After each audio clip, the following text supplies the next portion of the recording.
and welcome back. So today's lesson is all about phrasal verbs, and phrasal verbs are fantastic for expanding your vocabulary, for sounding more fluent when you speak, and for your listening skills. Today we're going to focus on phrasal verbs with take and phrasal verbs with look.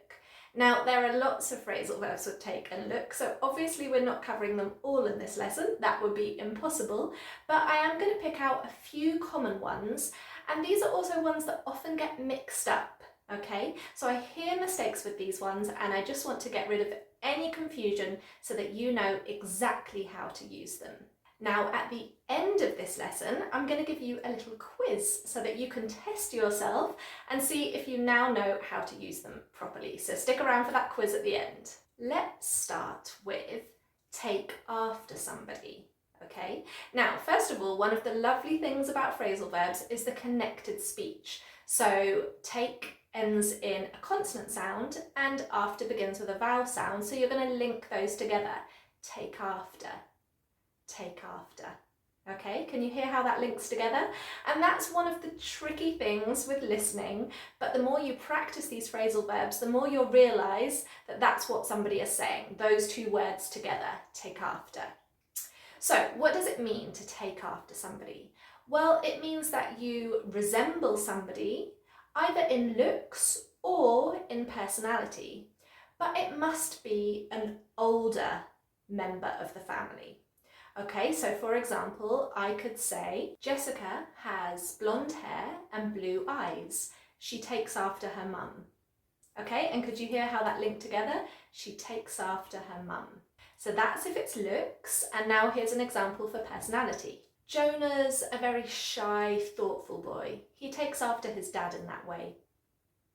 He takes after his dad in that way.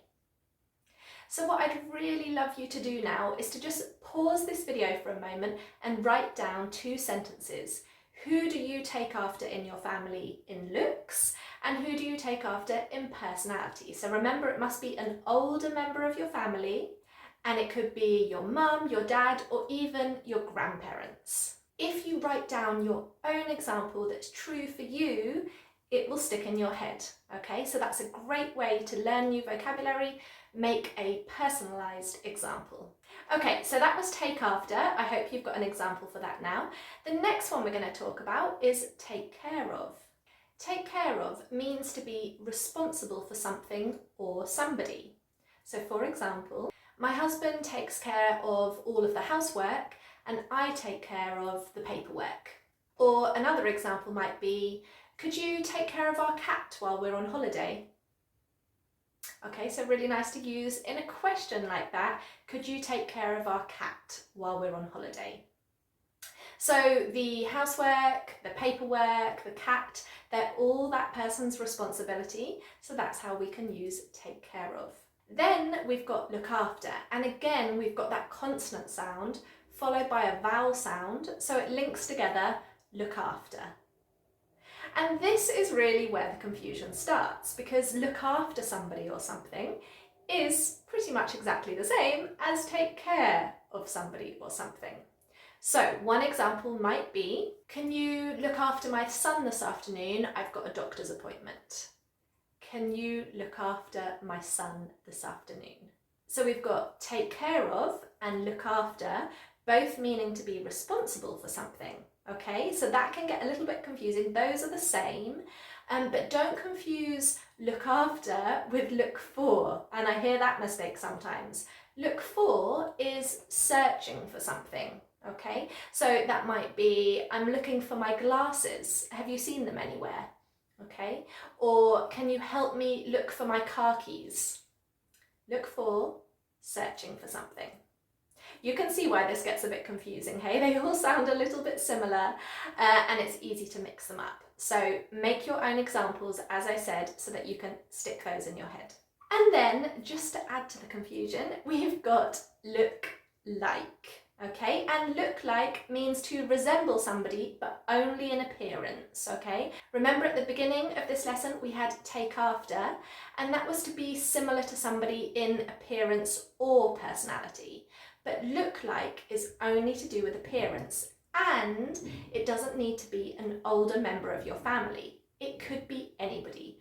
For example, have you seen Samantha's new boyfriend? He looks just like Brad Pitt.